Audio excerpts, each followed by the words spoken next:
We continue down the path of popularity and, more importantly, unpopularity. Question. Why do people do horrible things? Slave owners and Nazis, any of the perpetrators of history's atrocities, how did they so successfully dehumanize other people for so long? At a smaller scale, how do bullies in the lunchroom manage to treat other kids with such cruelty and then go home and pet their dog and call their grandma and say happy birthday? Most of what we've been studying so far has focused on the individual. We've covered subfields of psychology like cognitive, personality, and clinical psychology, which tend to address the phenomena contained within a single person's mind. But there's also social psychology, which focuses on the power of the situation. It examines how we think about, influence, and relate to one another in certain conditions, and it's better equipped to answer this question about people doing horrible things. Social psychology can not only give us some of the tools we need to understand why people behave brutally, it can also help us understand why we sometimes act heroically. Like, why did Jean Valjean reveal his true identity to save some stranger from being tried in his place? And why did Nazi Oskar Schindler... Okay. So we're going to look at some familiar videos or movies about popularity.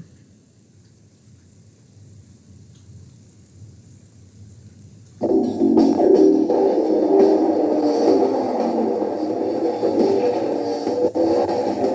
park in that handicap spot and make us look cool. That's awesome.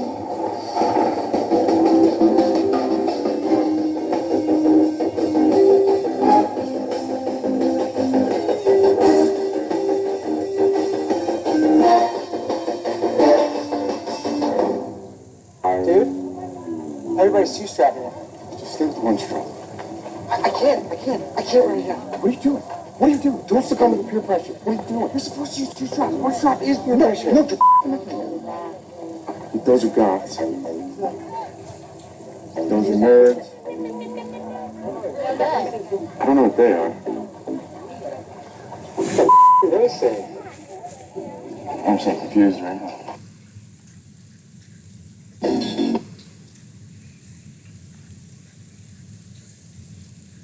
Having lunch with the plastics was like leaving the actual world and entering Go World. Go World had a lot of rules. You can't wear a tank top 2 days in a row, and you can only wear your hair in a ponytail once a week. So I guess you picked today. Oh, and we only wear jeans or track pants on Fridays. Now, if you break any of these rules, you can't sit with us at lunch. Well, I mean, not just you, like any of us. Okay, like if I was wearing jeans today, I would be sitting over there with the art freaks. Oh, and we always vote before we ask someone to eat lunch with us because you have to be considerate of the rest of the group. Well, I mean, you wouldn't buy a skirt without asking your friends first if it looks good on you. I wouldn't? Right. Oh, and it's the same with guys. Like, you may think you like someone, but you could be wrong.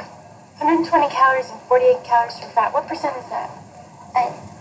48 into 120? I'm only eating foods with less than 30% calories from fat. It's 40%. Well, 48 over 120 equals x over 100, and then you cross multiply and get the value of x. Whatever. I'm getting cheese fries.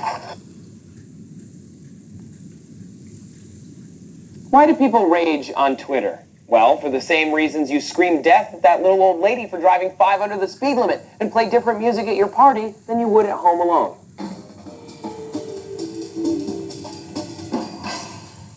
Hey everyone, thanks for watching D-News Today. I'm Trace. As General George S. Patton said, if everyone is thinking alike, then somebody isn't thinking. Humans are social. We're pack animals. But sometimes our pack overwhelms our sense of individuality, and we end up doing things because other people are doing them. Psychologists call this herd mentality. It describes a tendency to follow even when following leads to terrible results. Think riots after sporting events, runs on banks, the Salem witch trials, jumping off a bridge if all your friends did it, etc. Recently, a lion was killed by a Minnesota dentist, and people freaked. Like, freaked. The dentist's Yelp and Facebook pages were overrun with hate comments. Protesters stood outside his practice, and law enforcement had to step in to help the man who, as of this writing, has gone into hiding.